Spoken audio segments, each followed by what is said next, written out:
ਤੋਂ ਪਹਿਲਾਂ ਜਿਹੜਾ ਸਪੈਸ਼ਲ ਕੈਂਪੇਨ ਆਪਾਂ ਡਰੱਗਸ ਦੇ ਖਿਲਾਫ ਚਲਾਈ ਹੋਈ ਹੈ ਮਾਨਯੋਗ ਸੀਐਮ ਸਾਹਿਬ ਦੇ ਹੁਕਮਾਂ ਤੇ, ਉਹ ਇਸ ਹਫਤੇ ਦੇ ਵਿੱਚ ਜਿਹੜੀ ਅਲੱਗ-ਅਲੱਗ ਜਗ੍ਹਾ ਦੇ ਉੱਤੇ ਜਿੰਨੀ ਡਰੱਗਸ ਦੀ ਰਿਕਵਰੀ ਹੋਈ ਹੈ, ਸੋ ਸਭ ਤੋਂ ਪਹਿਲਾਂ FIR ਜਿਹੜੀਆਂ ਇਸ ਹਫਤੇ 'ਚ ਦਰਜ ਹੋਈਆਂ 231 FIR ਦਰਜ ਹੋਈਆਂ, ਜਿਹਦੇ 'ਚ 301 ਅਕਿਊਜ਼ਡ ਜਿਹੜੇ ਨੇ ਅਰੈਸਟ ਹੋਏ ਆ। ਫਰਦਰ ਜਦੋਂ ਆਪਾਂ ਇਹਨੂੰ ਕੈਟੇਗਰਾਈਜ਼ ਕਰਦੇ ਹਾਂ ਕਮਰਸ਼ੀਅਲ ਕੁਆਂਟਿਟੀ 'ਚ, ਮੀਡੀਅਮ ਕੁਆਂਟਿਟੀ 'ਚ ਅਤੇ ਸਮਾਲ ਕੁਆਂਟਿਟੀ ਦੇ ਵਿੱਚ, ਤਾਂ ਕਮਰਸ਼ੀਅਲ ਕੁਆਂਟਿਟੀ ਦੇ ਵਿੱਚ 23 FIR ਦਰਜ ਹੋਈਆਂ, ਜਿਹਦੇ 'ਚ 36 ਜਿਹੜੇ ਨੇ ਵੱਡੇ ਸਮਗਲਰ ਅਰੈਸਟ ਹੋਏ ਆ। ਮੀਡੀਅਮ ਕੁਆਂਟਿਟੀ ਦੇ ਵਿੱਚ 176 FIR ਦਰਜ ਹੋਈਆਂ, ਸਮਾਲ ਕੁਆਂਟਿਟੀ ਦੇ ਵਿੱਚ 32 FIR ਦਰਜ ਹੋਈਆਂ। ਟੋਟਲ ਜਿਹੜੀਆਂ FIR ਦਰਜ ਹੋਈਆਂ ਜ਼ਿਲ੍ਹਾਵਾਰ ਸਭ ਤੋਂ ਵੱਧ FIR ਫਿਰੋਜ਼ਪੁਰ 'ਚ 17 ਦਰਜ ਹੋਈਆਂ, CP ਲੁਧਿਆਣਾ ਦੇ ਵਿੱਚ 15 ਅਤੇ ਬਟਾਲਾ ਦੇ ਵਿੱਚ 14 FIR ਦਰਜ ਹੋਈਆਂ। ਕਮਰਸ਼ੀਅਲ ਕੁਆਂਟਿਟੀ ਦੀਆਂ FIR ਜਿਹੜੀਆਂ ਨੇ STF ਜਿਹੜੀ SAS ਨਗਰ ਦੇ ਵਿੱਚ ਪੁਲਿਸ ਸਟੇਸ਼ਨ ਆ ਉੱਥੇ 3 FIR ਦਰਜ ਹੋਈਆਂ, CP ਲੁਧਿਆਣਾ 'ਚ 2 ਅਤੇ ਬਰਨਾਲਾ ਦੇ ਵਿੱਚ 2 FIR ਦਰਜ ਹੋਈਆਂ। ਕੁਆਂਟਿਟੀ ਵਾਈਜ਼ ਹੈਰੋਇਨ ਦੀ 4 ਕਿਲੋ ਦੀ ਰਿਕਵਰੀ ਹੋਈ ਹੈ, OPM ਦੀ 6 ਕਿਲੋ ਦੇ ਲਗਭਗ ਰਿਕਵਰੀ ਹੋਈ ਹੈ, 1012 ਕਿਲੋ ਦੀ ਰਿਕਵਰੀ ਜਿਹੜੀ ਆ ਉਹ ਪੌਪੀ ਹਸਕ ਦੀ ਹੋਈ ਹੈ, 37 kg ਜਿਹੜੀ ਆ ਗਾਂਜਾ ਦੀ ਰਿਕਵਰੀ ਹੈ, ਨਾਰਕੋਟਿਕ ਪਾਊਡਰ ਦੀ 2 ਕਿਲੋ ਦੀ ਰਿਕਵਰੀ ਹੈ, ਔਰ ਡਰੱਗ ਮਨੀ ਜਿਹੜੀ ਆ 7,45,486 ਰੁਪਏ ਦੀ ਡਰੱਗ ਮਨੀ ਦੀ ਰਿਕਵਰੀ ਹੋਈ ਹੈ। ਟੈਬਲੇਟਸ ਕੈਪਸੂਲਸ ਜਿਹੜੇ ਮੈਡੀਕਲ ਡਰੱਗਸ ਦੀ ਜਦੋਂ ਆਪਾਂ ਗੱਲ ਕਰਦੇ ਹਾਂ ਤਾਂ 71,209 ਦੀ ਰਿਕਵਰੀ ਹੋਈ ਹੈ ਮੈਡੀਕਲ ਡਰੱਗਸ ਦੀ। POs ਦੇ ਖਿਲਾਫ ਔਰ ਅਬਸਕੌਂਡਰਸ ਦੇ ਖਿਲਾਫ ਜਿਹੜੇ NDPS ਐਕਟ ਦੇ ਖਿਲਾਫ ਸਪੈਸ਼ਲ ਜਿਹੜਾ ਮੁਹਿੰਮ ਚਲਾਈ ਜਾ ਰਹੀ ਹੈ, ਜਿਹਦੇ 'ਚ ਹਰ ਹਫਤੇ ਦੇ ਵਾਂਗੂ ਇਸ ਹਫਤੇ 'ਚ ਵੀ 15 ਜਿਹੜੇ PO ਨੇ ਉਹ ਅਰੈਸਟ ਹੋਏ ਆ, ਔਰ ਟੋਟਲ ਜਿਹੜੇ ਨੇ 459 PO ਹੁਣ ਤੱਕ ਜਿਹੜੇ NDPS ਐਕਟ ਤੇ ਡਰੱਗਸ ਦੇ ਵਿੱਚ ਜਿਹੜੇ ਨੇ ਉਹ ਪੂਰੇ ਪੰਜਾਬ ਦੇ ਵਿੱਚ ਅਰੈਸਟ ਹੋਏ ਆ। ਸੋ ਇਹ ਡਰੱਗਸ ਫਰੰਟ ਤੇ ਜਿਹੜੀ ਆ ਰਿਕਵਰੀ ਹੈ ਸਾਡੀ। ਕੋਈ ਡਰੱਗਸ ਬਾਰੇ ਕੋਈ ਕੁਐਸਚਨ ਹੈਗਾ ਤਾਂ ਤੁਸੀਂ ਪੁੱਛ ਸਕਦੇ ਆ, ਫਿਰ ਮੈਂ ਅਗਲਾ ਇੱਕ ਪਾਰਟ ਜਿਹੜਾ ਹੋਰ ਆ ਉਹ ਤੇ ਮੈਂ ਆਪਣੇ ਆਪ ਤੁਹਾਨੂੰ ਬਰੀਫ ਕਰਾਂਗਾ। ਕੋਈ ਡਰੱਗਸ ਤੇ ਤਾਂ ਨਹੀਂ ਕਿਸੇ ਦਾ ਕੋਈ ਕੁਐਰੀ ਹੈਗੀ? ਦੇਖੋ, ਦੂਸਰਾ ਜਿਹੜਾ ਮੁੱਦਾ ਹੈ ਉਹ ਹੈਗਾ ਆਰਮਸ ਦਾ ਜਿਹੜਾ ਮੁੱਦਾ ਹੈ, ਉਹ ਕਾਫੀ ਉਹਦੇ ਤੇ ਕਈ ਤਰ੍ਹਾਂ ਦੀਆਂ ਕਨਫਿਊਜ਼ਨਸ ਆ, ਕਈ ਤਰ੍ਹਾਂ ਦੀ ਐਂਬੀਗੁਇਟੀ ਆ। ਸੋ ਕੁਛ ਚੀਜ਼ਾਂ ਜਿਹੜੀਆਂ ਨੇ ਮੈਂ ਉਹ ਕਲੀਅਰ ਕਰ ਦੇਣਾ ਚਾਹੁੰਦਾ ਕਿ ਆਰਮਸ ਐਕਟ ਦੇ ਵਿੱਚ ਇੱਕ ਤਾਂ ਇਹ ਬਹੁਤ ਵੱਡੀ ਗਲਤਫਹਿਮੀ ਹੈ ਕਿ ਸ਼ਾਇਦ ਲਾਇਸੈਂਸ ਬਣਾਉਣੇ ਬਿਲਕੁਲ ਬੰਦ ਕਰ ਦਿੱਤੇ ਗਏ, ਇਹੋ ਜਿਹੀ ਕੋਈ ਪ੍ਰੋਵੀਜ਼ਨ ਨਹੀਂ ਹੈ। ਆਰਮਸ ਐਕਟ ਦੀ ਜਿਹੜੀਆਂ ਧਾਰਾਵਾਂ ਉਹਦੇ ਤਹਿਤ ਜਿਹੜੇ ਇਸ਼ੂਐਂਸ ਆਫ ਲਾਇਸੈਂਸਿਸ ਦੇ ਉੱਤੇ ਕਿਸੇ ਤਰ੍ਹਾਂ ਦੀ ਪਾਬੰਦੀ ਨਹੀਂ ਹੈ। ਜਿੱਥੇ ਵੀ ਕਿਸੇ ਨੂੰ ਨੀਡ ਬੇਸਡ, ਥ੍ਰੈਟ ਬੇਸਡ ਜਾਂ ਜਿਹੜਾ ਉਸ ਜਿਹੜੀਆਂ ਕੰਡੀਸ਼ਨਸ ਨੂੰ ਫੁੱਲਫਿਲ ਕਰਦਾ ਹੈ ਉਹਨੂੰ ਲਾਇਸੈਂਸ ਜਿਹੜਾ ਇਸ਼ੂ ਕੀਤਾ ਜਾ ਸਕਦਾ ਹੈ। ਸੋ ਦੂਸਰਾ ਹੈਗਾ ਕੈਰੀ ਕਰਨ ਦੇ ਉੱਤੇ।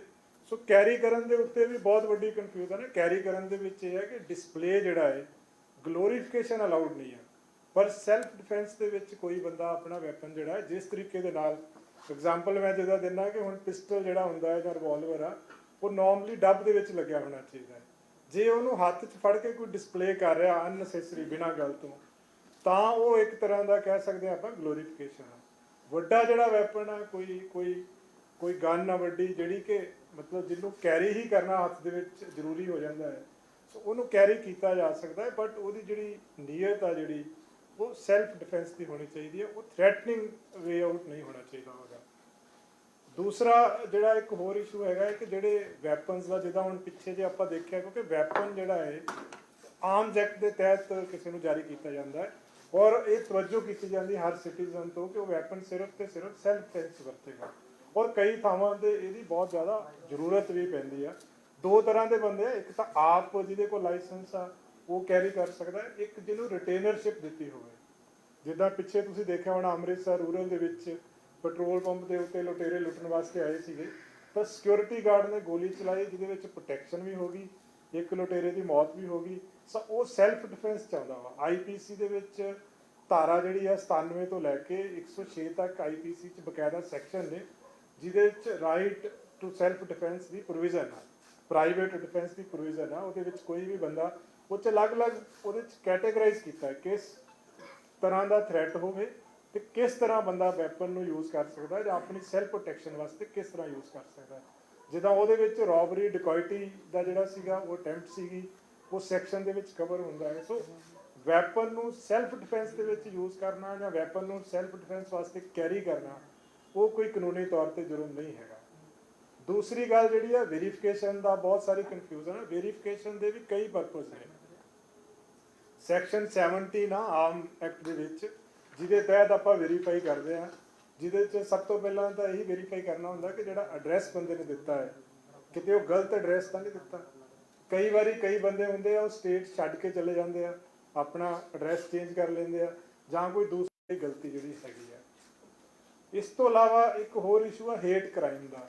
ਸੋ ਹੇਟ ਕ੍ਰਾਈਮ ਦੀ ਜਿਹੜੀ ਡੈਫੀਨੇਸ਼ਨ ਆ, ਹੇਟ ਸਪੀਚ ਦੀ ਜਿਹੜੀ ਡੈਫੀਨੇਸ਼ਨ ਆ, ਉਹ ਬੜੀ ਬਰੋਡ ਆ ਡੈਫੀਨੇਸ਼ਨ ਆ। ਉਹਦੇ 'ਚ ਵੀ ਸਾਰਿਆਂ ਨੂੰ ਇਹ ਕਿਹਾ ਗਿਆ ਹੈ ਕਿ ਜਿੱਥੇ ਕੋਈ ਇੱਦਾਂ ਦਾ ਮੁੱਦਾ ਆਉਂਦਾ ਹੈ, ਪ੍ਰੋਪਰ ਲਾਅ ਆਫਿਸਰ ਹਰ ਜ਼ਿਲ੍ਹੇ ਦੇ ਵਿੱਚ ਨੇ, ਪੁਲਿਸ ਹੈੱਡਕੁਆਟਰ 'ਤੇ ਵੀ ਲਾਅ ਆਫਿਸਰ ਹੈਗਾ, ਉਹਨਾਂ ਨਾਲ ਡਿਸਕਸ ਕਰਕੇ ਜੇ ਉਹ ਆਈਪੀਸੀ ਦੀਆਂ ਪ੍ਰੋਵੀਜ਼ਨਸ ਦੇ ਵਿੱਚ ਆਉਂਦਾ ਹੈ, ਮੋਸਟਲੀ ਆਪਾਂ 153A ਜਾਂ 295 ਦੇ ਜਿਹੜੇ ਸੈਕਸ਼ਨਸ ਆ ਉਹ ਯੂਜ਼ ਕਰਦੇ ਆ।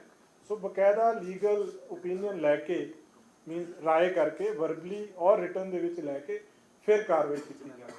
ਸੋ ਇਹ ਕੁਛ ਕਲੈਰੀਫਿਕੇਸ਼ਨਸ ਜਿਹੜੀਆਂ ਦੇਣੀਆਂ ਜ਼ਰੂਰੀ ਸੀਗੀਆਂ, ਕਿਉਂਕਿ ਬਹੁਤ ਸਾਰੀਆਂ ਚੀਜ਼ਾਂ ਦੇ ਉੱਤੇ ਕਲੈਰੀਫਿਕੇਸ਼ਨ ਨਹੀਂ ਸੀਗੀ, ਜਿੱਦਾਂ ਡਿਸਪਲੇ ਆਫ ਵੈਪਨਸ ਤੇ ਜਾਂ ਗਲੋਰੀਫਿਕੇਸ਼ਨ ਆਫ ਵੈਪਨਸ ਤੇ। ਸੋ ਪੁਲਿਸ ਦਾ ਜਿਹੜਾ, ਸਰਕਾਰ ਦਾ ਤੇ ਪੁਲਿਸ ਦਾ ਜਿਹੜਾ ਮੋਟਿਵ ਆ, ਉਹ ਇਨਡਿਸਕ੍ਰਿਮੀਨੇਟ ਕਿਸੇ ਦੇ ਖਿਲਾਫ ਐਕਸ਼ਨ ਲੈਣਾ ਨਹੀਂ ਹੈ। ਇਹ ਨਹੀਂ ਹੈ ਕਿ ਇਨਡਿਸਕ੍ਰਿਮੀਨੇਟਲੀ FIR ਦਰਜ ਕੀਤੀ ਜਾਵੇ।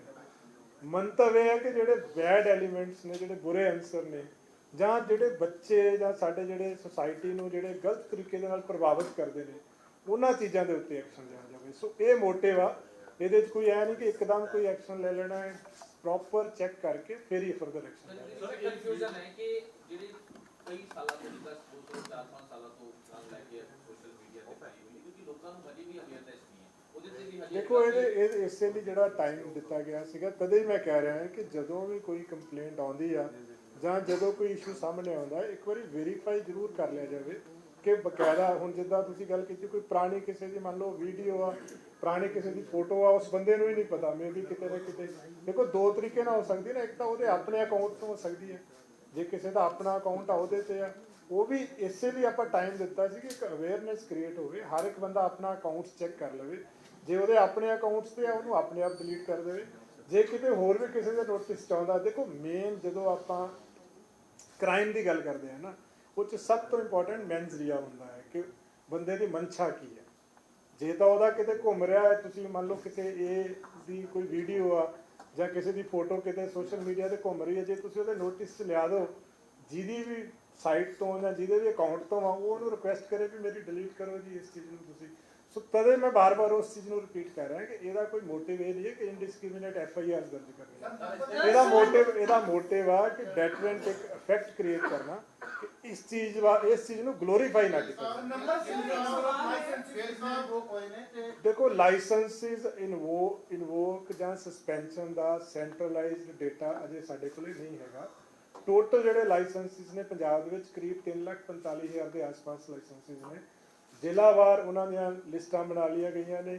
ਕਿੰਨੇ ਲਾਇਸੈਂਸਿਸ ਨੇ ਜਿਹੜੇ ਉਹ ਇੱਕ ਵੈਪਨ, ਇੱਕ ਹੋਰ ਇੱਕ ਪ੍ਰੋਵੀਜ਼ਨ ਹੈ ਲਾਅ ਦੇ ਵਿੱਚ ਕਿ 2019 'ਚ ਜਦੋਂ ਅਮੈਂਡਮੈਂਟ ਹੋਈ ਸੀਗੀ ਤਾਂ ਉਹ 'ਚ ਪ੍ਰੋਵੀਜ਼ਨ ਸੀਗੀ ਕਿ ਇੱਕ ਲਾਇਸੈਂਸ ਦੇ ਉੱਤੇ 2 ਤੋਂ ਵੱਧ ਵੈਪਨ ਨਹੀਂ ਹੋ ਸਕਦੇ। ਪਹਿਲਾਂ 3 ਹੁੰਦੇ ਸੀ, 19 ਤੋਂ ਬਾਅਦ 2 ਹੋ ਗਏ। ਤਾਂ ਉਹਦੇ ਵਿੱਚ 1 ਸਾਲ ਦਾ ਪੀਰੀਅਡ ਸੀਗਾ ਕਿ ਇੱਕ ਵੈਪਨ ਸਰੈਂਡਰ ਕਰਨ ਦਾ ਔਰ ਫਿਰ ਉਹਨੂੰ ਡੀ ਲਾਇਸੈਂਸ ਕਰਨ ਦਾ। ਉਹ ਕਈਆਂ ਨੇ ਉਹ ਵੈਪਨ ਡਿਪੋਜ਼ਿਟ ਨਹੀਂ ਕਰਵਾਏ ਸੀਗੇ। ਸੋ ਉਹ ਵੀ ਹੁਣ ਦੁਬਾਰਾ ਤੋਂ ਜਦੋਂ ਸ਼ੁਰੂ ਕੀਤਾ, ਉਸ ਏਵਜ 'ਚ ਕਈ ਵੈਪਨ ਲਾਇਸੈਂਸ ਜਿਹੜੇ ਸਸਪੈਂਡ ਹੋ ਗਏ।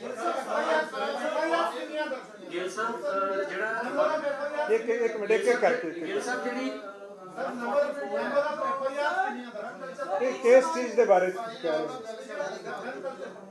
ਦੇਖੋ, ਜਿਹੜੀ ਅਜੇ ਦੇਖੋ ਇਹ ਜਿਹੜਾ ਨਾ ਇਹ ਔਨਗੋਇੰਗ ਪ੍ਰੋਸੈਸ ਆ, ਕੋਈ ਇਹੋ ਜਿਹਾ ਕੰਕਰੀਟ ਡਾਟਾ ਨਹੀਂ ਹੈਗਾ ਆਪਣੇ ਕੋਲੇ, ਬਟ ਮੋਟੇ ਤੌਰ ਤੇ ਜਿਹੜੀਆਂ ਡਿਸਪਲੇ ਕਰਨ ਦੀਆਂ FIR ਸੀਗੀਆਂ ਉਹ 137 FIR ਦਰਜ ਹੋਈਆਂ ਸੀਗੀਆਂ ਪੂਰੇ ਪੰਜਾਬ ਦੇ ਵਿੱਚ। ਔਰ ਜਿਹੜੀ ਹੇਟ ਸਪੀਚ ਦੀ ਜਦੋਂ ਆਪਾਂ ਗੱਲ ਕਰਦੇ ਹਾਂ, ਉਹਦੀਆਂ 5 FIR ਉਹਦੀਆਂ ਦਰਜ ਹੋਈਆਂ ਸੀਗੀਆਂ। ਔਰ ਇੱਕ FIR ਜਿਹੜੀ ਸੀਗੀ ਉਹ ਸੌਂਗ ਮੂਵੀ ਪ੍ਰਮੋਟ ਕਰਨ ਵਾਸਤੇ ਜਿਹੜੀ ਸੀਗੀ, ਇੱਕ FIR ਉਹ ਦਰਜ ਹੋਈ। सर एक इम्पोर्टेंट सवाल है। ये जो पंजाब RSD के अमृतपाल जी हैं, ऐसे कई लोग क्लेम कर रहे हैं उनको 18 लाइसेंस वेपन दिए गए हैं। आप प्लीज क्लैरिफाई करें कितने लाइसेंस वेपन? नहीं, वो मेरे को स्पेसिफिक इन्फॉर्मेशन कोई नहीं। ਗਿਲ ਸਾਹਿਬ 2 ਦਿਨ ਪਹਿਲਾਂ ਤੁਸੀਂ ਕਿਹਾ ਕਿ ਬਹੁਤ ਸਾਰੇ ਲੋਕਾਂ ਨੂੰ ਕਿ 2-3 ਦਿਨ ਜਿਹੜੇ ਦਿੱਤੇ ਜਾਣਗੇ ਸੋਸ਼ਲ ਮੀਡੀਆ ਤੋਂ ਹਟਾਉਣ ਵਾਸਤੇ, ਪਰ ਉਸ ਤੋਂ ਪਹਿਲਾਂ ਪੁਲਿਸ ਨੇ ਜਿਸ ਤਰੀਕੇ ਨਾਲ ਪਰਚੇ ਦਰਜ ਕੀਤੇ ਨੇ, ਕੀ ਫਿਰ ਤੁਸੀਂ ਉਹਨਾਂ ਲੋਕਾਂ ਨੂੰ ਰਿਲੀਫ ਦੋਗੇ ਵੀ ਉਹਨਾਂ ਦੇ ਨਹੀਂ ਪਰਚੇ ਨਹੀਂ, ਨਾਲ ਦੇਖੋ ਬਦਲੋ? ਇਹ ਜਿਹੜਾ ਚੀਜ਼ ਹੈ ਨਾ, ਮੇਰੀ ਇਹ ਗੱਲ ਸਮਝੋ ਜੀ, FIR ਜਦੋਂ ਦਰਜ ਹੋ ਜਾਂਦੀ ਹੈ ਨਾ ਜੀ, ਉਸ ਤੋਂ ਬਾਅਦ ਪੁਲਿਸ ਨੇ ਪ੍ਰੋਪਰਲੀ ਉਹਨੂੰ ਇਨਵੈਸਟੀਗੇਟ ਕਰਨਾ ਹੁੰਦਾ ਹੈ। ਇਨਵੈਸਟੀਗੇਸ਼ਨ ਦੇ ਵਿੱਚ ਸਾਰੇ ਫੈਕਟਸ ਲੈ ਕੇ ਆਉਣੇ ਹੁੰਦੇ ਆ। ਮੈਂ ਇਹ ਨਹੀਂ ਕਹਿੰਦਾ ਕਿ ਉਹ FIR ਜਿਹੜੀਆਂ ਨੇ ਉਹਦਾ ਕੰਟੈਂਟ ਕੀ ਮੈਨੂੰ ਨਹੀਂ ਪਤਾ, ਪਰ 137 ਜੀ FIR ਦਰਜ ਹੋਈਆਂ, ਸਾਰੀਆਂ ਫੇਅਰਲੀ ਇਨਵੈਸਟੀਗੇਟ ਹੋਣਗੀਆਂ। ਜਿਹੜਾ as per IPC as per ਜਿਹੜੇ ਸੈਕਸ਼ਨ ਇਨਵੋਕ ਕੀਤੇ ਗਏ, ਜੇ ਉਹਦੀਆਂ ਪ੍ਰੋਵੀਜ਼ਨਸ ਦੇ ਵਿੱਚ ਆਉਂਦਾ ਹੋਏਗਾ ਤਾਂ ਬੰਦੀ ਆ, ਨਹੀਂ ਹੋਏਗਾ ਤਾਂ ਨਹੀਂ ਆਏਗਾ ਉਹਦੇ ਵਿੱਚ। ਜਿਹੜਾ ਦੂਜਾ ਕੁਐਸਚਨ ਹੈ ਤੁਹਾਡਾ, ਇੱਕ ਸੈਕਿੰਡ ਮੈਂ ਨਾਲੋਂ ਨਾਲ ਕਲੈਰੀਫਾਈ ਕਰ ਦਿੰਦਾ। ਦੂਜਾ ਕੁਐਸਚਨ ਹੈ ਕਿ ਫਿਰ ਆਪਾਂ 72 ਘੰਟੇ ਦਾ ਸਮਾਂ ਕਿਉਂ ਦਿੱਤਾ? ਜਦੋਂ ਕੋਈ ਵੀ ਮੁਹਿੰਮ ਸਟਾਰਟ ਕਰਦੇ ਆ ਨਾ, ਜਦੋਂ ਕੋਈ ਕੈਂਪੇਨ ਸਟਾਰਟ ਕਰਦੇ ਆ, ਨਾਲ ਕਈ ਵਾਰੀ ਕੁਝ ਚੀਜ਼ਾਂ ਜਿਹੜੀਆਂ ਆਪਣੇ ਨੋਟਿਸ ਜਦੋਂ ਆਉਂਦੀਆਂ, ਆਪਣਾ ਫਰਜ਼ ਬਣਦਾ ਕਿ ਉਹਨੂੰ ਟਾਈਮ ਤੇ ਠੀਕ ਵੀ ਕੀਤਾ ਜਾਵੇ। ਸੋ ਇਹਦੇ ਵਿੱਚ ਜਿਹੜਾ ਇਹ ਸਮਾਂ ਦਿੱਤਾ ਗਿਆ ਹੈ। ਗਿਲ ਸਾਹਿਬ ਮੰਨ ਲਓ ਮੈਂ ਕੋਈ ਫੋਟੋ ਪਾਈ ਹੋਈ ਹੈ, ਮੇਰੇ ਤੇ FIR ਦਰਜ ਕਰ ਲਈ ਹੈ, ਤੇ ਬਾਅਦ ਦੇ ਵਿੱਚ ਤੁਸੀਂ ਸਮਾਂ ਦੇ ਰਹੇ ਹੋ, ਪਰ ਜੇ ਉਹਦੇ ਵਿੱਚ ਮੇਰਾ ਕੀ ਕਸੂਰ ਹੈ? ਤੁਸੀਂ ਉਹਨਾਂ ਲੋਕਾਂ ਮੈਂ ਉਹੀ ਤੁਹਾਨੂੰ ਕਹਿ ਰਿਹਾ ਜੀ, ਉਹ ਜਦੋਂ ਇਨਵੈਸਟੀਗੇਟ ਕਰਾਂਗੇ ਨਾ, ਉਹ ਕੇਸ ਬਾਈ ਕੇਸ ਬੇਸਿਸ ਤੇ ਫੈਸਲਾ ਕੀਤਾ ਜਾਏਗਾ। ਸਰ ਇਸ ਦੇ ਵਿੱਚ ਕੁਝ FIR ਜਿਹੜੀਆਂ ਨੇ, ਕੁਝ FIR ਤੇ ਤਾਂ ਆਰਮਸ ਐਕਟ ਲੱਗ ਰਿਹਾ, ਕੁਝ ਤੇ ਨਹੀਂ ਲੱਗ ਰਿਹਾ। ਅੰਮ੍ਰਿਤਸਰ ਦੇ ਵਿੱਚ KSI ਤੇ FIR ਹੋਈ, ਉਸ ਦੇ ਵਿੱਚ ਆਰਮਸ ਐਕਟ ਨਹੀਂ ਲੱਗਿਆ। ਬਾਕੀ ਜਿਹੜੇ ਦੇਖੋ, ਜਿੱਥੇ ਕੋਈ ਵੈਪਨ ਦਾ ਮਿਸਯੂਜ਼ ਕਰਦਾ ਹੈ ਜੀ, ਆਰਮਸ ਐਕਟ ਦਾ ਸੈਕਸ਼ਨ 25 ਆ, ਜਿੱਥੇ ਕੋਈ ਵੈਪਨ ਦਾ ਮਿਸਯੂਜ਼ ਕਰਦਾ ਹੈ, ਜਿੱਦਾਂ ਉਹ ਗੋਲੀ ਚਲਾ ਰਿਹਾ ਸੀ, ਉੱਥੇ ਆਰਮਸ ਐਕਟ ਲੱਗੇਗਾ। ਨਹੀਂ ਲੱਗੇਗਾ ਤਾਂ ਲੱਗੇਗਾ। ਜਿਹੜਾ ਕੋਈ ਡਿਸਪਲੇ ਗਲੋਰੀਫਿਕੇਸ਼ਨ ਦਾ ਸੀਗਾ, ਉਹ 188 ਚ ਕਈ ਕਵਰ ਹੁੰਦੇ ਆ, ਪਰ ਜਿਹੜੀ ਤੁਸੀਂ ਗੱਲ ਕਰਦੇ ਹੋ ਸਪੈਸੀਫਿਕ ਕੇਸ ਦੀ, ਜੇ ਉੱਥੇ ਆਰਮਸ ਐਕਟ ਨਹੀਂ ਲੱਗਿਆ ਤਾਂ ਉਹ ਲੱਗੇਗਾ। ਜੇ ਕੋਈ ਹਵਾਈ ਫਾਇਰਿੰਗ ਕਰਦਾ ਹੈ ਐਂਡ ਰਿਕਾਰਡਡ ਆ, ਉਹਦੇ ਵਿੱਚ ਆਰਮਸ ਐਕਟ ਲੱਗੇਗਾ।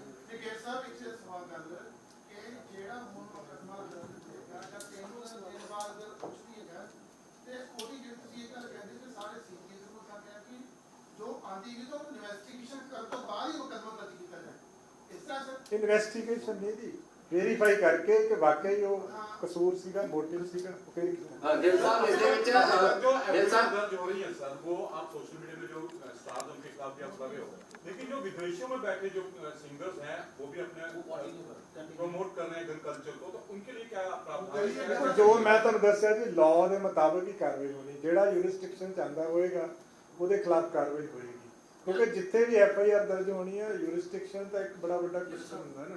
ਸੋ ਉਹ ਤਾਂ ਨੈਚੁਰਲੀ ਹੁਣ ਜੋ ਐਸ ਪਰ ਲਾਅ ਉਹੀ ਕਾਰਵਾਈ ਹੋਣੀ। ਬਹੁਤ ਸਾਰੇ ਸਿੰਗਰਾਂ ਨੇ ਗਨ ਕਲਚਰ ਨੂੰ ਪ੍ਰਮੋਟ ਕਰਨ ਲਈ ਗੀਤ ਗਾਏ ਹੋਏ ਆ, ਬਹੁਤ ਸਾਰੇ YouTube ਤੇ Facebook ਤੇ ਪਏ ਆ, ਚੱਲੀ ਜਾਂਦੇ ਆ।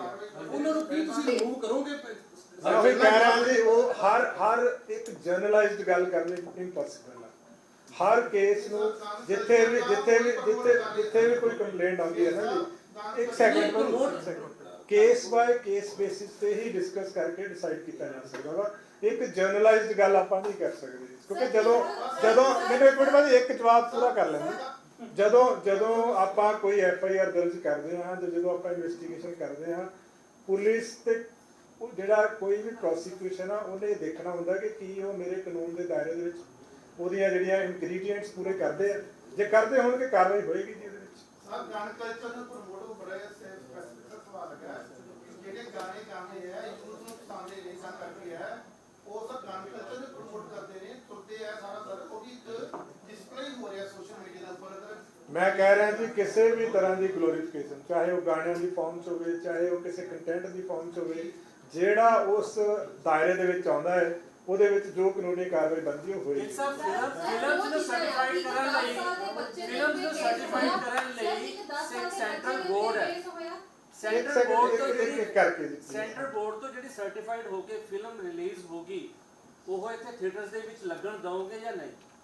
ਮੈਂ ਕਹਿ ਰਿਹਾ ਜੀ, ਕੋਈ ਇੱਕ ਇਹੋ ਜਿਹਾ ਜਰਨਲਾਈਜ਼ਡ ਗੱਲ ਕਰਨੀ ਇੰਪੋਸੀਬਲ ਹੈ। It is only case by case basis. Sir 10 ਸਾਲ ਦੇ ਬੱਚੇ ਦੇ ਉੱਤੇ ਕੇਸ ਹੋਇਆ, ਬੰਦੂਕ ਫੜੀ ਹੋਈ ਸੀ ਉਹਨੇ ਹੱਥ ਦੇ ਵਿੱਚ, ਤੇ ਉਹਦੇ ਨਾਲ 4 ਹੋਰ ਮੈਂਬਰਸ ਦੇ ਉੱਤੇ ਵੀ ਕੇਸ ਹੋਇਆ ਇੱਕੋ ਫੋਟੋ ਦੇ ਉੱਤੇ। ਇਹ ਕਿੰਨੀ ਕੁ ਠੀਕ ਚੀਜ਼ ਹੈ? ਕਿਉਂਕਿ ਬੱਚੇ ਨਹੀਂ, ਇਹ ਗਲਤ ਹੋਇਆ ਜੀ। ਮੈਂ ਤਾਂ ਕਹਿ ਰਿਹਾ, ਅਸੀਂ ਤਾਂ ਜਿਹੜੇ ਇਨਵੈਸਟੀਗੇਟਿੰਗ ਆਫੀਸਰ ਨੇ ਕੀਤੀ, ਉਹਦੇ ਖਿਲਾਫ ਡਿਪਾਰਟਮੈਂਟ ਇਲੈਕਸ਼ਨ ਵੀ ਲਿਆ ਹੈ। ਸੋ ਇਹ ਜਿਹੜਾ ਹੋਇਆ, ਇਹੀ ਤਾਂ ਇੱਕ ਇਸ਼ੂ ਸੀਗਾ ਜਿਹਦੇ ਕਰਕੇ ਬਾਅਦ ਦੇ ਵਿੱਚ ਡਾਇਰੈਕਸ਼ਨਸ ਦੇਣੀਆਂ ਪਈਆਂ, 72 ਘੰਟੇ ਦਾ ਟਾਈਮ ਦੇਣਾ ਪਿਆ, ਕਿਉਂਕਿ ਜਦੋਂ ਆਪਾਂ ਕੋਈ ਕੰਮ ਸ਼ੁਰੂ ਕਰਦੇ ਆ ਨਾ, ਕਈ ਵਾਰੀ ਗਰਾਊਂਡ ਲੈਵਲ ਤੇ ਐਂਬੀਗੁਇਟੀ ਹੁੰਦੀ ਹੈ। ਸੋ ਉਸੇ ਨੂੰ ਦਰੁਸਤ ਕਰਨ ਵਾਸਤੇ ਉਹ ਤਾਂ ਇੱਕ ਕੇਸ ਸੀਗਾ, ਜਿਹਨੇ ਇੱਕ ਤਰ੍ਹਾਂ ਦਾ ਆਪਾਂ ਸਾਰੀਆਂ ਦੁਬਾਰਾ ਤੋਂ ਆਪਾਂ ਨੂੰ ਰਿਵਿਊ ਕਰਕੇ 72 ਘੰਟੇ ਦਾ ਟਾਈਮ ਦੇਣਾ। ਦੂਜੇ ਪਾਸੇ ਮੰਤਰੀ ਨੇ ਅਨਮੋਲ ਗਗਨ ਮਾਨ, ਉਹਨਾਂ ਦੀਆਂ ਹਜੇ ਕੁਝ ਤਸਵੀਰਾਂ ਪਈਆਂ ਹੋਈਆਂ ਨੇ ਜਿਨ੍ਹਾਂ ਦੇ ਵਿੱਚ ਉਹਨਾਂ ਨੇ ਨਹੀਂ ਉਹ ਸਾਰਿਆਂ ਨੂੰ ਹੀ ਸਮਾਂ ਦਿੱਤਾ ਗਿਆ ਜੀ ਕੰਟੈਂਟ ਹਟਾਉਣ ਦਾ। ਉਹ ਜਿੱਦਾਂ ਇਹਨਾਂ ਨੇ ਗੱਲ ਕੀਤੀ ਕਿਸੇ ਦੇ ਆਪਣੇ ਅਕਾਊਂਟ ਤੋਂ ਕਿਸੇ ਦੀਆਂ ਕਈ ਥਾਵਾਂ ਤੇ ਘੁੰਮ ਰਹੀ ਹੈ, ਨਹੀਂ ਟਾਈਮ ਤੇ ਚੱਲ ਰਿਹਾ ਨਾ। ਸਰ ਤੇਰਾ ਗੁਰਦਾਸਪੁਰ ਤੋਂ incident ਹੋਈ ਬੜੇ ਲੰਬੇ ਕਾਲ ਦਾ ਵਿੱਚ ਹੋ ਗਿਆ ਸਰ, ਉਹਦੇ ਬਾਅਦ ਸਰ ਜਿਸ ਤਰ੍ਹਾਂ ਜਿਸ ਤਰੀਕੇ ਦੀ ਮੁਹਿੰਮ ਚਲਾਈ ਗਈ ਹੈ ਸੂਬੇ ਦੇ ਵਿੱਚ ਜਿਸ ਨੂੰ ਗਨ ਕਲਚਰ ਦੀ ਗੱਲ ਕਰਦੇ ਆ, ਉਹ ਸਾਰੀ ਗੱਲ ਕਰਦੇ ਆ ਸਰ, ਕੋਈ ਜਿਹੜੀ incident ਹੋਏ ਨੇ ਜਾਂ ਪਿੱਛੇ ਵੀ ਜਿਹੜੇ ਕਤਲ ਹੋਏ ਨੇ ਉਹਨਾਂ ਦੇ ਵਿੱਚ ਬੇਸਿਕਲੀ ਤਾਂ ਲਾਇਸੈਂਸ ਵੈਪਨ ਦਾ ਯੂਜ਼ ਨਹੀਂ ਹੋਇਆ, ਇੱਕ ਗੱਲ। ਦੂਸਰੀ ਗੱਲ ਸਰ, ਜਦੋਂ ਵੀ ਨੋਟੀਫਿਕੇਸ਼ਨ ਕੋਈ ਵੀ ਹੁੰਦੀ ਹੈ ਤੇ with the immediate effective word ਜਿਹੜਾ ਅਫੀਸ਼ੀਅਲ ਹੁੰਦਾ ਹੈ, ਜਦੋਂ ਇਹ ਕੀਤਾ ਗਿਆ ਤੇ ਜਿਹੜੇ ਰਜਿਸਟਰ ਹੋ ਰਹੇ ਨੇ ਜਿਹਨੂੰ ਸ਼ੋਕੇਸ ਗੱਲ ਕਰਨ ਦੀ ਗੱਲ ਕਰ ਰਹੇ ਹਾਂ ਜਾਂ ਜਿਹਨੂੰ ਗਲੋਰੀਫਿਕੇਸ਼ਨ ਦੀ ਗੱਲ ਕਰ ਰਹੇ ਹਾਂ, ਉਹ ਤਾਂ ਉਸ ਤੋਂ ਬਹੁਤ ਸਾਲ ਪਿੱਛੇ ਦੇ ਨੇ। ਰੈਟਰੋਸਪੈਕਟਿਵ ਤਾਂ ਕੋਈ ਨਹੀਂ ਚੱਲਦੀ। ਮੈਂ ਤਦੇ ਤੁਹਾਨੂੰ ਕਹਿ ਰਿਹਾ ਜੀ, ਤਦੇ ਤਾਂ ਆਪਾਂ ਆਹੀ ਤਾਂ ਉਹੀ ਇਸ਼ੂ ਆਪਾਂ ਦੁਬਾਰਾ ਡਿਸਕਸ ਕਰ ਰਹੇ ਕਿ ਜੇ ਕਿਸੇ ਦੇ ਅਕਾਊਂਟ 'ਚ ਹੈਗਾ ਹੈ ਉਹ ਉਹਨੂੰ ਡਿਲੀਟ ਕਰ ਦੇਵੇ। ਜੇ ਕੋਈ ਕਿਸੇ ਦੇ ਅਕਾਊਂਟ 'ਚ ਆਪਣੇ 'ਚ ਨਹੀਂ ਆ, ਕਾਨੂੰਨੀ ਤੌਰ ਤੇ ਤਾਂ ਉਹਦਾ ਕਸੂਰ ਨਹੀਂ ਬਣਦਾ। ਜੇ ਆਪਣੇ ਅਕਾਊਂਟ ਤੋਂ ਕੋਈ ਅਪਲੋਡ ਕਰ ਰਿਹਾ ਫਿਰ ਹੀ ਉਹ ਕਸੂਰਵਾਰ ਆ। ਜੇ ਕਿਸੇ ਹੋਰ ਤੇ ਉਹਦੇ ਨੋਟਿਸ 'ਚ ਲਿਆਂਦਾ ਜਾ ਸਕਦਾ। ਤਦੇ ਮੈਂ ਇਹ ਗੱਲ ਬਾਰ-ਬਾਰ ਕਰ ਰਿਹਾ ਕਿ ਜਦੋਂ FIR ਦਰਜ ਕਰਨੀ ਆ ਉਦੋਂ ਇੱਕ ਵਾਰੀ ਪ੍ਰੀਲਿਮਿਨਰੀ ਤੌਰ ਤੇ ਐਸਟੈਬਲਿਸ਼ ਕਰ ਲਿਆ ਜਾਵੇ ਕਿ ਵੀ ਜਿਹੜੇ ਬੰਦੇ ਦੀ ਫੋਟੋ ਜਾਂ ਵੀਡੀਓ ਹੈਗੀ ਆ ਕੀ ਵਾਕਈ ਉਹਨੇ ਅਪਲੋਡ ਕੀਤੀ ਹੈ। ਇਹਨੂੰ ਐਸਟੈਬਲਿਸ਼ ਕਰਨ ਦੇ ਵਿੱਚ ਥੋੜਾ ਹੀ ਟਾਈਮ ਲੱਗਦਾ, ਜ਼ਿਆਦਾ ਟਾਈਮ ਨਹੀਂ ਲੱਗਦਾ। ਜਲੰਧਰ ਦੇ ਵਿੱਚ ਅੱਜ ਹੀ ਇੱਕ ਬੌਂਸਰ ਸੋਨੂੰ ਲਾਰੈਂਸ ਦਾ ਕਰੀਬੀ ਮੰਨਿਆ ਜਾ ਰਿਹਾ, ਗੋਲੀਆਂ ਮਾਰ ਕੇ ਕਤਲ ਕੀਤਾ ਹੈ। ਲਾਅ ਐਂਡ ਆਰਡਰ ਨੂੰ ਕਿਵੇਂ ਦੇਖਦੇ ਹੋ? ਨਹੀਂ ਦੇਖੋ ਇਨਸੀਡੈਂਟਸ ਤਾਂ ਹੋਇਆ, ਬੰਦਾ ਅਰੈਸਟ ਹੋ ਗਿਆ ਜੀ। ਇਹ ਤਾਂ ਇਨਸੀਡੈਂਟਸ ਤਾਂ ਆਪਾਂ ਕੋਈ ਵੀ ਕਿਤੇ ਵੀ ਇਹ ਨਹੀਂ ਕਹਿ ਸਕਦੇ ਕਿ ਨਹੀਂ ਹੋਣਾ ਇੰਸੀਡੈਂਟ ਉਹ ਤਾਂ, ਪਰ ਇਹਦੇ ਵਿੱਚ ਜਿਹੜਾ ਤੁਸੀਂ ਸਪੈਸੀਫਿਕ ਗੱਲ ਕਰ ਰਹੇ ਹੋ, ਦੇਖੋ ਇਹ ਅਜੇ ਤਾਂ ਜਦੋਂ ਇਨਵੈਸਟੀਗੇਸ਼ਨ ਹੋਏਗੀ ਉਦੋਂ ਹੀ ਪਤਾ ਲੱਗੇਗਾ ਨਾ। ਲਾਇਸੈਂਸਡ ਵੈਪਨ ਨਹੀਂ, ਮੈਨੂੰ ਨਹੀਂ ਪਤਾ ਉਹ ਲਾਇਸੈਂਸਡ ਅਨਲਾਇਸੈਂਸਡ ਉਹ ਤਾਂ ਤਫਤੀਸ਼ ਹੋਏਗੀ ਤਦ ਪਤਾ लगेगा। ऐसा आ रहा है कि जो हार्डकोर क्रिमिनल्स हैं उनको साउथ की जेलों में शिफ्ट करने का NIA की तरफ से कुछ ऐसा कहा गया है। देखो जब तक कोई ऑफिशियल हमारे पास नहीं आता आई कैनॉट से। अब तक ऑफिशियल नहीं है। It was in the newspaper, even I have also red in the newspaper. Sir एक केस आया बठिंडा का कि 12-13 वेपन मार खाने से गायब मुंशी ते FIR दर्ज हुई है, वो हजे फरार है।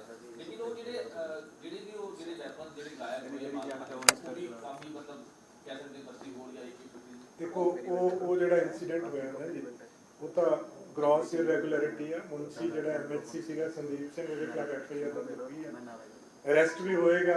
ਉਹਨੇ ਕੀ ਕੀਤਾ weapons the and I think ਉਹਦੇ ਚ SSP ਸਾਹਿਬ ਆਪਣੀ ਸੁਪਰਵਿਜ਼ਨ ਚ ਇਨਵੈਸਟੀਗੇਸ਼ਨ ਕਰਾ ਰਹੇ ਆ and we will also recommend ਕਿ ਇਹਨੂੰ ਸੀਨੀਅਰ ਲੈਵਲ ਦੇ ਉੱਤੇ ਕਿਸੇ SP ਲੈਵਲ ਦੇ ਉੱਤੇ ਦੀ ਪ੍ਰੋਪਰ ਤਹਿ ਤੱਕ ਜਾ ਕੇ ਇਨਵੈਸਟੀਗੇਸ਼ਨ ਕੀਤੀ ਜਾਵੇ। ਸਾਰੀ ਜਿਹੜੀ ਹਰ ਮਹੀਨੇ ਜਾਂ 15 ਦਿਨ ਬਾਅਦ ਤੁਹਾਡਾ ਜਿੱਦਾਂ ਵੀ ਪ੍ਰੋਟੋਕਾਲ ਹੁੰਦਾ ਹੈ ਸਾਰਾ ਚੈਕਿੰਗ ਹੁੰਦੀ ਹੈ SHO ਲੈਵਲ ਤੇ ਜੋ ਤੁਸੀਂ ਲਾਉਂਦੇ ਹੋ ਜਾਂ ਫਿਰ DIG ਇਹ ਸਾਰੀ ਚੈਕਿੰਗ ਦੇਖੋ ਹੁੰਦੀ ਆ, ਬਟ ਹੁਣ ਜੇ MHC ਜਿਹੜਾ ਕਸਟੋਡੀਅਨ ਆ ਉਸ ਪ੍ਰਾਪਰਟੀ ਦਾ, ਕਿਉਂਕਿ ਮਾਲਖਾਨੇ ਦਾ ਇੱਕ ਛੋਟਾ ਇੰਚਾਰਜ ਹੁੰਦਾ ਹੈ, ਮੇਨ MHC ਜਿਹੜਾ ਹੁੰਦਾ ਪੁਲਿਸ ਸਟੇਸ਼ਨ ਦਾ ਉਹ ਓਵਰਆਲ ਇੰਚਾਰਜ ਹੁੰਦਾ ਉਹਦਾ। ਸੋ ਜੇ ਉਹ ਕਿਤੇ ਮਿਕਸ ਅਪ ਹੋ ਗਿਆ ਹੁਣ ਇਸ ਪਾਰਟਿਕੂਲਰ ਇਸ਼ੂ ਦੇ ਵਿੱਚ ਤਾਂ ਮੈਂ ਕਹਿ ਰਿਹਾ ਇਹਦੇ ਵਿੱਚ ਕੀ ਕਿਸ ਲੈਵਲ ਤੱਕ ਦਾ ਲੈਟ ਸੀਗਾ। ਕ੍ਰਿਮੀਨਲ ਐਕਸ਼ਨ ਤਾਂ ਹੋ ਗਿਆ ਉਹਦੇ ਖਿਲਾਫ, MHC ਦੇ ਖਿਲਾਫ ਐਸਟੈਬਲਿਸ਼ ਹੋ ਗਿਆ। ਜਿਹੜੇ ਬੰਦੇ ਤੋਂ ਵੈਪਨ ਫੜਿਆ ਗਿਆ ਸੀਗਾ ਉਹਨੇ ਦੱਸਤਾ ਕਿ ਵੀ ਵੈਪਨ ਮੈਂ ਕਿੱਦਾਂ ਲਿਆਂਦਾ ਸੀਗਾ, ਉੱਥੋਂ ਹੀ ਪਿੱਛੇ ਨੂੰ ਗਈ, ਪ੍ਰੀਲਿਮਿਨਰੀ ਇਨਕੁਆਇਰੀ ਹੋਈ, FIR ਦਰਜ ਹੋ ਗਈ।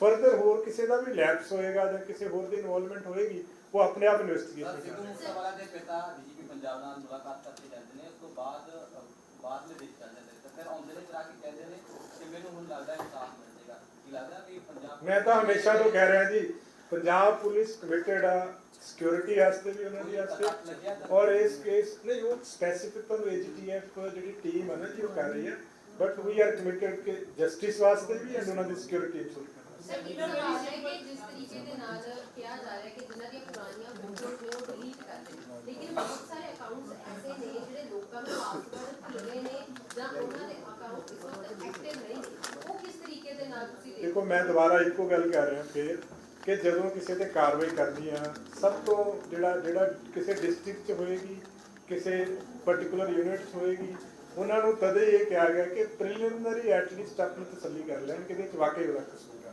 ਸੋ ਜਿੱਥੇ ਇਦਾਂ ਦੀ ਗੱਲ ਕਿਸੇ ਦੀ ਹੈਗੀ ਆ ਉਹ ਆਪਣੇ ਕੰਸਰਨ ਪੁਲਿਸ ਸਟੇਸ਼ਨ ਦੇ ਨੋਟਿਸ 'ਚ ਲਿਆ ਸਕਦਾ। ਸਪੋਜ਼ ਤੁਹਾਡਾ ਅਕਾਊਂਟ ਨਹੀਂ ਹੈਗਾ, ਤੁਹਾਡੀ ਫੋਟੋ ਅਜੇ ਵੀ ਸੋਸ਼ਲ ਮੀਡੀਆ ਤੇ ਤੁਸੀਂ ਉਹਨਾਂ ਦੇ ਨੋਟਿਸ 'ਚ ਲਿਆ ਸਕਦੇ ਆ ਐਂਡ ਈਵਨ ਤੁਸੀਂ ਸਾਈਬਰ ਕ੍ਰਾਈਮ ਜਾਂ ਸਾਈਬਰ ਸੈੱਲ ਦੀ ਹੈਲਪ ਲੈ ਸਕਦੇ ਆ। ਮੇਨ ਆਪਣਾ ਮੋਟਿਵ ਕੀ ਹੈ ਸਭ ਦਾ ਜੀ, ਕਿਸੇ ਦੇ ਖਿਲਾਫ ਕਾਰਵਾਈ ਕਰਨਾ ਮੋਟਿਵ ਨਹੀਂ ਹੈ। ਮੋਟਿਵ ਹੈ ਕਿ ਆਪਣੀ ਸੁਸਾਇਟੀ ਨੂੰ ਇਸ ਪਾਸੇ ਤੋਂ ਪਿੱਛੇ ਲੈ ਕੇ ਜਾਣਾ ਇਸ ਚੀਜ਼ ਨੂੰ ਕਿ ਕੋਈ ਵੈਪਨਸ ਨੂੰ ਗਲੋਰੀਫਾਈ ਨਾ ਕਰੇ, ਬੱਚਿਆਂ ਦੇ ਉੱਤੇ ਯੰਗਸਟਰਸ ਦੇ ਉੱਤੇ ਉਹਦਾ ਬੁਰਾ ਪ੍ਰਭਾਵ ਨਾ ਪਵੇ। ਸੋ ਉਹਦੇ ਲਈ ਤਾਂ ਸਾਨੂੰ ਸਾਰਿਆਂ ਦੀ ਕੋਆਪਰੇਸ਼ਨ ਦੀ ਜ਼ਰੂਰਤ ਹੈ, ਬਲਕਿ ਹਰ ਸਿਟੀਜ਼ਨ ਦੀ ਕੋਆਪਰੇਸ਼ਨ ਦੀ ਜ਼ਰੂਰਤ ਹੈ। ਇਹਦੇ ਵਿੱਚ ਜਿਹੜਾ ਬੰਦਾ ਆਪ ਆ ਕੇ ਕਹੇ ਕਿ ਮੇਰੀ ਫੋਟੋ ਡਿਲੀਟ ਕਰਨ 'ਚ ਮੇਰੀ ਮਦਦ ਕਰੋ, ਉਸ ਤੋਂ ਵਧੀਆ ਕੀ ਹੋ ਸਕਦਾ। ਸੋ ਇਹ ਕਰਨਾ ਚਾਹੀਦਾ ਹਰ ਇੱਕ ਨੂੰ। ਸਰ ਕੌਣ ਹੋਵੇਗਾ ਵੱਡੇ ਅਧਿਕਾਰੀ ਕਰਦੇ ਨੇ ਪਾਸ ਸੈਲੀਬ੍ਰਿਟੀ ਹੋਵੇ ਜਾਂ ਤਿਉਹਾਰ ਲੈ ਕੇ ਭਾਜੀ ਸਾਈਬਰ ਕ੍ਰਾਈਮ ਨੂੰ ਵੀ ਚਾਹੀਦਾ ਕਿ ਲੋਕਾਂ ਨੂੰ ਜੇਕਰ ਅਪਰੋਚ ਹੈਗਾ ਤਾਂ ਮੈਸੇਜ ਪਾਸ ਮੈਂ ਉਹੀ ਕਹਿ ਰਿਹਾ, ਜਿਉਂ-ਜਿਉਂ ਆਪਾਂ ਡਿਸਕਸ ਕਰ ਰਹੇ ਹਾਂ ਨਾ ਜੀ, ਕੋਈ ਨਵੀਂ ਚੀਜ਼ ਵਿੱਚ ਆਉਂਦੀ ਹੈ। Kindly simplify one thing. Now the police will take action against the singers who will try to glorify weapons in the song. Yes, ਮੈਂ ਤੁਹਾਨੂੰ ਕਹਿ ਰਿਹਾ ਜੀ, ਜਿਹੜੀਆਂ ਹਦਾਇਤਾਂ ਕਲੀਅਰ ਆ, ਬਿਲਕੁਲ ਹੋਏਗਾ। ਵੈਪਨਸ ਨੂੰ ਸੈਲਫ ਡਿਫੈਂਸ ਤੋਂ ਇਲਾਵਾ ਯੂਜ਼ ਕਰਨਾ ਕਿਸੇ ਵੀ ਤਰ੍ਹਾਂ ਦਾ, ਜਾਂ ਵੈਪਨ ਨੂੰ ਮਿਸਯੂਜ਼ ਕਰਨਾ, that is glorification. Sir in that case ये रेट्रोस्पेक्टिव होगा सर ਨਹੀਂ ਜੀ, ਨਹੀਂ, ਲਾਅ ਰੈਟਰੋਸਪੈਕਟਿਵ ਨਹੀਂ ਹੁੰਦਾ। ਜੇ ਤੁਸੀਂ, ਮੈਂ ਉਹੀ ਕਹਿ ਰਿਹਾ, ਰੈਟਰੋਸਪੈਕਟਿਵ ਨਹੀਂ ਹੁੰਦਾ। ਸਰ ਜੇਕਰ ਹਮੇਸ਼ਾ ਅੱਗੇ ਵਾਸਤੇ ਹੁੰਦਾ। आपने गन कल्चर को लेकर की है सीएम के खिलाफ आपने भी बताया, कौन है वो, कौन सी फिल्म है? ਕਿਹੜੇ ਵਾਲਾ ਜੀ? ਸਪੈਸਿਫਿਕ ਨਹੀਂ ਪਤਾ ਜੀ। ਇੱਕ FIR ਦਰਜ ਹੋਈ, ਮੈਂ ਤੁਹਾਨੂੰ ਜ਼ਿਲ੍ਹੇ ਦਾ ਨਾਮ ਦੱਸ ਦਿੰਦਾ। ਜਗਰਾਉਂ ਸੀ ਰਾਜ ਸਿੰਗਰ ਦੇ ਇੱਕ ਫਿਰੋਜ਼ਪੁਰ ਦੇ ਵਿੱਚ ਦਰਜ ਨਹੀਂ, ਉਹ ਹੇਟ ਸਪੀਚ ਹੋਈ ਹੈ। ਹਾਂ, ਲੁਧਿਆਣਾ ਰੂਰਲ ਦੇ ਵਿੱਚ ਹੋਈ। ਉਹੀ ਜਿਹੜਾ ਤੁਸੀਂ ਕਹਿ ਰਹੇ ਹੋ। ਅੱਛਾ ਜੀ, ਗਿੱਲ ਸਾਹਿਬ ਆਮ ਤੌਰ ਤੇ ਜਿਹੜੇ ਹਥਿਆਰ ਹੁੰਦੇ ਆ ਉਹ ਬਾਅਦ ਚ ਟੋਏ ਗਨ ਬਣ ਜਾਂਦੇ ਆ, ਜਦੋਂ ਕਿਤੇ ਜਿਹੜਾ ਦਰਦ ਟੋਏ ਗਨ ਨਿਕਲਦੇ ਫਿਰ ਉਹ ਬਰੀ ਹੋ ਜਾਂਦੇ ਜੀ। ਮੈਂ ਕਹਿ ਰਿਹਾ ਜੀ, ਉਹ ਸਪੈਸਿਫਿਕ ਗੱਲ ਕਰਨੀ ਉਹੀ ਤੁਹਾਨੂੰ ਦੱਸਿਆ, ਤੁਹਾਨੂੰ ਕਹਿ ਰਿਹਾ ਇਟਸ ਪਾਰਟ ਆਫ ਇਨਵੈਸਟੀਗੇਸ਼ਨ। ਨਹੀਂ, ਅਜੇ ਨਾ ਭਾਈ ਸਾਹਿਬ ਇਹਦਾ ਦੇਖੋ, ਲਾਇਸੈਂਸ ਜਿਹੜੇ ਇਸ਼ੂ ਕੀਤੇ ਜਾਂਦੇ ਡਿਪਟੀ ਕਮਿਸ਼ਨਰ ਵੱਲੋਂ ਕੀਤੇ ਜਾਂਦੇ ਆ, ਕਮਿਸ਼ਨਰ ਸਾਹਿਬ ਵੱਲੋਂ ਕੀਤੇ ਜਾਂਦੇ ਆ, ਉਹ ਡਾਟਾ ਸੈਂਟਰਲਾਈਜ਼ਡ ਹੈ ਨਹੀਂ ਸਾਡੇ ਕੋਲ ਅਜੇ। ਔਰ ਲਾਇਸੈਂਸ ਕੈਂਸਲ ਕਰਨ ਦਾ, ਰਿਮੂਵ ਕਰਨ ਦਾ ਇੱਕ ਪ੍ਰੋਸੀਜਰ ਹੁੰਦਾ ਹੈ, ਨੋਟਿਸ ਇਸ਼ੂ ਹੁੰਦਾ ਹੈ, ਫਿਰ ਕੈਂਸਲ ਹੁੰਦਾ ਹੈ, ਸੋ ਉਹ ਟਾਈਮ ਲੱਗੇਗਾ। ਸਰ ਸਟ੍ਰਿੰਜੈਂਟ ਕਰਦੇ ਆ ਹੁਣ ਜਿਹੜਾ ਕੋਈ ਵੀ ਲਾਇਸੈਂਸ ਵੈਪਨ ਲਾਇਸੈਂਸ ਹੈ ਨਾ, ਉਹਦੇ ਜਿਹੜੇ ਸਾਰੇ ਪੈਰਾਮੀਟਰ ਨਹੀਂ, ਜਿਹੜਾ ਐਕਟ ਹੈਗਾ ਜੀ, ਉਹ ਐਕਟ ਦੇ ਮੁਤਾਬਕ ਹੀ ਆ। ਉਹਦੇ ਵਿੱਚ ਜੋ ਕੰਡੀਸ਼ਨਸ ਆ, ਸਾਰਾ ਕੁਝ ਉਹਦੇ ਵਿੱਚ ਹੈਗਾ ਜੀ। ਉਹ ਤਾਂ ਐਸ ਪਰ ਐਕਟ ਹੀ ਹੋਣਾ, ਜੋ ਵੀ ਲਾਇਸੈਂਸ ਇਸ਼ੂ ਹੋਣਾ। ਸਰ ਇਸ ਤੋਂ ਇੱਕ ਹਟ ਕੇ ਅਲੱਗ ਗੱਲ ਹੈ ਕਿ ਜਿਸ ਤਰੀਕੇ ਨਾਲ ਨਾਇਬ ਤਹਿਸੀਲਦਾਰਾਂ ਵਾਲਾ ਘੁਟਾਲਾ ਹੋਇਆ ਸੀ, 5 ਲੋਕ ਉਹਦੇ ਵਿੱਚ ਗ੍ਰਿਫਤਾਰ ਕੀਤੇ ਗਏ ਸੀਗੇ ਚੀਟਿੰਗ ਕਰਾਉਂਦੇ ਹੋਏ, ਉਹਨਾਂ ਦੇ ਉੱਤੇ ਕੀ ਅਪਡੇਟ ਹੈਗੀ ਹੈ? ਨਹੀਂ, ਮੇਰਾ ਉਹਦੇ ਨਾਲ ਕੋਈ ਲਿੰਕ ਨਹੀਂ ਜੀ। ਉਹ ਇੱਕ ਅਲੱਗ ਟੀਮ ਕਰ ਰਹੀ ਹੈ, ਉਹ ਡਾਇਰੈਕਟ ਨਹੀਂ ਸਾਡਾ ਕੋਈ ਲਿੰਕ ਹੈਗਾ। ਉਹ ਅਲੱਗ ਇੱਕ ਟੀਮ ਬਣੀ ਹੋਈ ਹੈ, ਉਹ ਕਰ ਰਹੀ ਹੈ। ਜੇਲ੍ਹਾਂ ਨੂੰ ਲੈ ਕੇ ਲਗਾਤਾਰ ਜਿਹੜੇ ਮੋਬਾਈਲ ਸੇ ਪਹਿਲਾਂ ਵੀ ਅਸੀਂ ਗੱਲ ਕੀਤੀ, ਲੇਕਿਨ ਹੁਣ ਇੱਕ ਨਵਾਂ ਜਿਹੜੀ ਚੀਜ਼ ਸਾਹਮਣੇ ਆਈ ਹੈ ਕਿ ਛੋਟੇ ਜਿਹੜੇ ਚਾਈਨੀਜ਼ ਮੋਬਾਈਲ ਉਹ ਬੜੇ ਈਜ਼ੀ ਕੈਰੀ ਜਿਹੜੀ ਕਹਿੰਦੇ ਹੁੰਦੇ, ਜਿਹੜੇ ਪੀਸੀ ਤੇ ਆਉਂਦੇ ਛੋਟੇ ਜਿਹੜੇ ਚਾਈਨੀਜ਼ ਮੋਬਾਈਲ ਹੁੰਦੇ, ਉਹ ਇਹ ਬਸ ਪਾ ਕੇ ਜਾਂ ਫਿਰ ਕਿਤੇ ਲੈ ਕੇ ਅੰਦਰ ਯੂਜ਼ ਉਹਨੂੰ ਲੈ ਕੇ ਕੁਝ ਹਦਾਇਤਾਂ ਜਾਂ ਕਿਸ ਤਰ੍ਹਾਂ ਦੀ ਕੋਈ ਚੈਕਿੰਗ? ਉਹ ਤਾਂ ਜੇਲ੍ਹਾਂ ਦੀ ਤਾਂ ਸਰਪ੍ਰਾਈਜ਼ ਚੈਕਿੰਗ ਆਲਰੇਡੀ ਸਾਡੇ ਵੱਲੋਂ ਹਦਾਇਤਾਂ ਸਮੇਂ-ਸਮੇਂ ਤੇ ਹੁੰਦੀ ਰਹੇ। ਉਹ ਕਿਸੇ ਵੀ ਅੱਧੀ ਤਰ੍ਹਾਂ ਦੀ ਡਿਵਾਈਸ ਹੋਵੇ, ਹਰ ਚੀਜ਼ ਨੋਟਿਸ 'ਚ ਆ ਸਕਦੀ ਹੈ ਜੇ ਪ੍ਰੋਪਰ ਚੈਕਿੰਗ ਹੋਵੇ। ਉਹ ਚੱਲ ਰਹੀ ਆਲਰੇਡੀ। ਠੀਕ ਹੈ ਜੀ, ਥੈਂਕ ਯੂ।